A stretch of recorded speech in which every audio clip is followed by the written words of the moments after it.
ये सरकार तो भ्रष्टाचार के अखंड में डूब चुका है। हमारे राष्ट्र का शिक्षा भ्रष्ट कर चुका है। आतंक का राज है। मूव लिंचिंग में अकलियत के लोग मारे जा रहे हैं, दलित पर हमले हो रहे हैं। डबल इंजन की सरकार, इन्हें चुल्लू भर पानी में डूब जाना चाहिए। बेशर्मों की सरकार है। प्रशासन का भाजपाकरण हो गया है। अब आपके हाथ में आपकी मीडिया है, आपके सारे संसाधन हैं, आप जो कहवा दीजिएगा लोग को सुनना ही पड़ेगा। तो पूरे बिहार की जो स्थिति है उसमें भ्रष्टाचार, अपराध, बलात्कार, कमजोर वर्ग के लोग हैं उस पर हमले बढ़े हैं। और ये सरकार इस बार 2020 के चुनाव में समाप्त होने के लिए जा रहा है। अब जाति धर्म का मामला है, उसके आधार पर परिणाम जो हो जाए, ईवीएम में सेटिंग गेटिंग से जो हो जाए, एकदम अलोकप्रिय हो गई है नीतीश सरकार। नीतीश और सुशील मोदी के सरकार के खिलाफ जनता के बीच जन आक्रोश है। और इनका जो विकास का नारा था, इनका जो सुशासन का नारा था, ये तमाम नारा फेल हो गया। पैसा के बल पे राजनीतिकरण किया जा रहा है, धर्म और जाति के आधार पर किया जा रहा है। बड़ी भारी खामियाजा नीतीश और सुशील मोदी को भुगतना पड़ेगा। कैसे चुनाव करा करके हम कुर्सी हथिया लें, इसकी चिंता है, जनता की चिंता नहीं है। उसके झूठ को अब हिंदुस्तान के आम आवाम पहचान गया है। लाइव टीवी, सच सबसे आगे। नमस्कार, मैं इम्तियाज़ अहमद और इस वक्त हम मौजूद हैं बिहार के दरभंगा शहर में। इसी साल 2020 को ही बिहार विधानसभा का चुनाव है और इसको लेकर के दरभंगा की जनता क्या सोचती है, आने वाले चुनाव में दरभंगा की जनता क्या सरकार चुनेगी, क्या ये जो मौजूदा सरकार है इसे वापस मौका देगी या किसी तरह की बदलाव की ज़रूरत है। इसी मुद्दे पर कुछ लोग हैं, उनसे हम बात करते हैं और जानने की कोशिश करते हैं कि वो लोग क्या सोचते हैं। ये सरकार तो भ्रष्टाचार के अखंड में डूब चुका है। हमारे राष्ट्र का शिक्षा भ्रष्ट कर चुका है। ये सरकार को तो जो है चुल्लू भर पानी में डूब के मर जाना चाहिए। ये सरकार एकदम निकम्मा है। यह सरकार एकदम बेपरवाह है। ये डबल इंजन की सरकार, ये तो साफ जो है इन्हें चुल्लू भर पानी में डूब जाना चाहिए। बेशर्मों की सरकार है। मैं बतला दूं, ये जो सरकार है, इस सरकार का नारा है बेटी पढ़ाओ बेटी बढ़ाओ।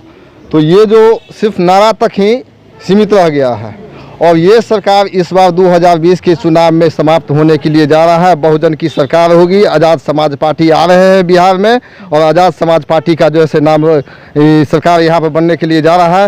ये एनडीए की सरकार है, डबल इंजन वाली सरकार है, भाजपा जदयू की सरकार है। ये सरकारें तो पूरी फेल है। आतंक का राज है। मूव लिंचिंग में अकलियत के लोग मारे जा रहे हैं, दलित पर हमले हो रहे हैं, दलित महिलाओं के साथ बलात्कार करके मार दिया जाता है। और सबसे बड़ी बात यह है कि प्रशासन का भाजपाकरण हो गया है। अभी आजमनगर में एक साधारण घटना हुई थी जिसको कहा जा रहा था बम ब्लास्ट की। ठीक है, ये पुलिस का जांच का मामला था, पुलिस जांच करता, लेकिन यहाँ के स्थानीय विधायक के साथ दरभंगा के एसपी जाते हैं उस घटना का अनुसंधान करने के लिए। ये घोर निंदनीय बात है। चुनाव में जो मुद्दे थे 5 साल पहले, उसमें एक मुद्दे पर कोई काम नहीं हुआ। हम आपको बता दें, शिक्षा क्षेत्र में बिहार सबसे पिछले पायदान पर पहुंच गया है और शिक्षा के मामले में सबसे पीछे चला गया है। आपको स्वास्थ्य के मामले में अभी कोरोना ने इस राज्य के स्वास्थ्य व्यवस्था को, स्वास्थ्य की नीति को तार तार कर दिया। लोगों ने देखा कि किस रूप में बीमार को इलाज नहीं मिल पा रहा है और प्राइवेट संस्थान वाले कैसे लूटते हैं लोगों को।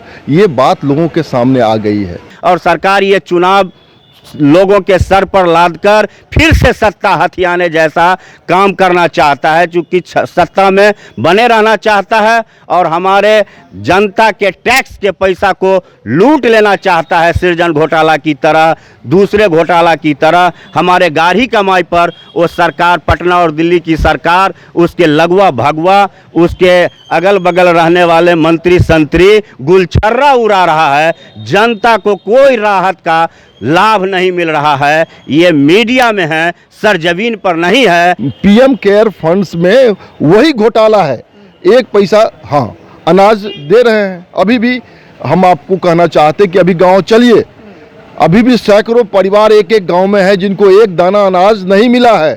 जिनके पास कोई कार्ड, कोई डॉक्यूमेंट नहीं है, जिसके चलते उनको जन वितरण प्रणाली के दुकान से जो 5 किलो फ्री वाला है वो भी दाना नहीं मिल रहा है। फिर बात हो रही है 80 करोड़ गरीबों को इसका लाभ मिल रहा है, मिलेगा। अब आपके हाथ में आपकी मीडिया है, आपके सारे संसाधन हैं, आप जो कहवा दीजिएगा लोग को सुनना ही पड़ेगा, वो अलग बात है। और यहाँ वर्तमान में देख लीजिए, यहाँ इस सरकार में जब से ये बीजेपी की सरकार और जदयू का सरकार हुआ है तब से दलितों पर, अति पिछड़ों पर और जहाँ तक यहाँ के बहन बेटियों पर अत्याचार ही अत्याचार होते जा रहा है। अब वर्तमान में ले लीजिए, अब यहाँ का पतोर का ओपी का एक दलित लड़की को जो है सो बलात्कार करके, एक दलित फौजी जो है सो बलात्कार करके मर्डर कर दिया। आज तक यहाँ का एसएसपी साहब हो या यहाँ का प्रशासन हो, आज तक सुनने वाला नहीं है। इस राज्य में पूरे प्रशासन का भाजपाकरण हो गया है। पिछले दिन भी आपने देखा है कि मुजफ्फरपुर या 4 दिन पहले मूव लिंचिंग में राशिद की हत्या हो गई है। तो पूरे बिहार की जो स्थिति है उसमें भ्रष्टाचार, अपराध, बलात्कार, ये तमाम जो घटना है, जो कमज़ोर वर्ग के लोग हैं उस पर हमले बढ़े हैं। इसलिए इस सरकार को जाना तय है और ये सरकार जाएगी। और इनका जो विकास का नारा था, इनका जो सुशासन का नारा था, ये तमाम नारा फेल हो गया। पूरे देश में कोरोना वायरस फैला हुआ है, कोरोना वायरस से लोग मर रहे हैं। उसकी चिंता न केंद्र सरकार मोदी की सरकार को है, न बिहार के नीतीश सरकार को है। और चुनाव, और कैसे चुनाव के बदौलत कैसे चुनाव करा करके हम कुर्सी हथिया लें, इसकी चिंता है। जनता की चिंता नहीं है। जनता मर रही है, उसके इलाज का सवाल है, वो नहीं हो रहा है। और केंद्र सरकार और भाजपा की जो यहाँ भाजपा जदयू की जो सरकारें हैं वो चाह रही है कि कुर्सी हम हथिया लें। और इसी बात का जनता में आक्रोश है जो आने वाले चुनाव में सरकार को भुगतना पड़ेगा। वैसे हम चुनाव आयोग से मांग करना चाहते हैं कि इस वैश्विक महामारी के वक्त, आने वाला बाढ़ और सुखाड़ के वक्त चुनाव को रोक देना चाहिए। अभी बिहार को इलाज की ज़रूरत है, रोजगार की ज़रूरत है, लोगों को जिंदा रखने की ज़रूरत है, चुनाव की ज़रूरत नहीं है। लोग जिंदा रहेंगे तो चुनाव में लोग अपना वोट डालेंगे। इसीलिए ज़िंदगी को जिंदा बचाने की लड़ाई आज लोगों को लड़ने की जरूरत है और पटना और दिल्ली के सरकार पर दबाव देने की जरूरत है। जमीन पे लोगों को मिल नहीं रहा है। नहीं मिल रहा। अभी भी सैकड़ों परिवार के लोग गांव में हैं जिनको अनाज नहीं मिलता है और वो भूखे मर रहे हैं। लोग इस परिस्थिति में कोरोना काल में भी वापस भाग रहे हैं फिर 5,000, 7,000, 8,000 पर काम करने के लिए। यही बात साबित करती है कि नीतीश सरकार फेल कर गई है। स्वास्थ्य के मामले में, शिक्षा के मामले में, रोजगार के मामले में, खेती के मामले में साफ फेल कर गई है। अब जाति धर्म का मामला है, उसके आधार पर परिणाम जो हो जाए, ईवीएम में सेटिंग गेटिंग से जो हो जाए, लेकिन एकदम अलोकप्रिय हो गई है नीतीश सरकार। विधानसभा में हम समझते हैं कि इतना बुरा परिणाम आएगा, इतना बुरा परिणाम आएगा कि नीतीश कुमार कहीं के नहीं रहेंगे। यहाँ का जो मंत्री है, बिहार सरकार में जो मंत्री है, उसको फ़ोन करके जो है सो मेडिकल रिपोर्ट बदलवाने का काम करता है। और उतना ही नहीं, ये सरकार का इतना दबदबा है दलितों पे, दलितों को सताने पर जैसे इतना लगा हुआ है कि जो व्यक्ति, जो पीड़िता है, ज्योति कुमारी की जो है हत्या हुआ है, उसी परिवार को 17 आदमी को जो है FIR दर्ज जो है कर दिया यहाँ का प्रशासन और आरोपित का पत्नी। अभी राजस्थान की सरकार को तोड़ रहा है भारतीय जनता पार्टी, अभी मध्य प्रदेश के सरकार को तोड़ दिया, छत्तीसगढ़ के सरकार को तोड़ने की कोशिश हो रही है। जहां जहां विपक्षी सरकार है उसको तोड़ के गिराने की कोशिश होती है। तो अब जो देश का माहौल बन रहा है उसमें एकमात्र है कि पैसा के बल पे राजनीतिकरण किया जा रहा है, धर्म और जाति के आधार पर किया जा रहा है। उसका तो कुछ कहा नहीं जा सकता। कि अभी कोरोना काल में लाखों की संख्या में जो प्रवासी मजदूर लौट करके आए, बिहार सरकार नीतीश कुमार ने कहा कि एक एक प्रवासी मजदूरों को जो है रोज़गार देने की व्यवस्था हम कर रहे हैं और किया जाएगा। तो क्या इन सब के ऊपर क्या सोचते हैं? देखिए, अजीब बात है, अभी आधा बिहार सूखाग्रस्त है और आधा बिहार फिर से बाढ़ का तांडव झेलने को मजबूर है। कोरोना की संक्रमण की संख्या बिहार में बड़ी तेज़ी से बढ़ रहा है। बिहार में मरने वाले लोगों की कतार बढ़ रहा है।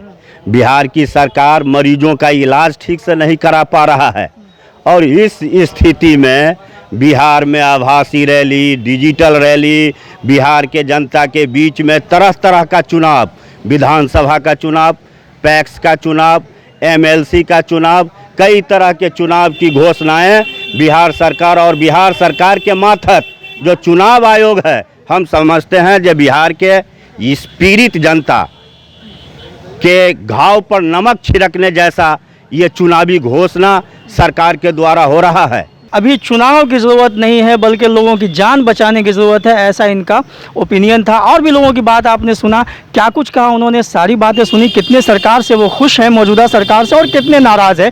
आने वाला अगर विधानसभा चुनाव 2020 अपने समय पे होता है तो फिर उस वक्त क्या परिणाम आएगा, ये तो जब परिणाम आएगा तो ही पता चलेगा। फिलहाल हमें इजाज़त दीजिए। दरभंगा से मैं इम्तियाज़ अहमद। लाइव टीवी, सच सबसे आगे।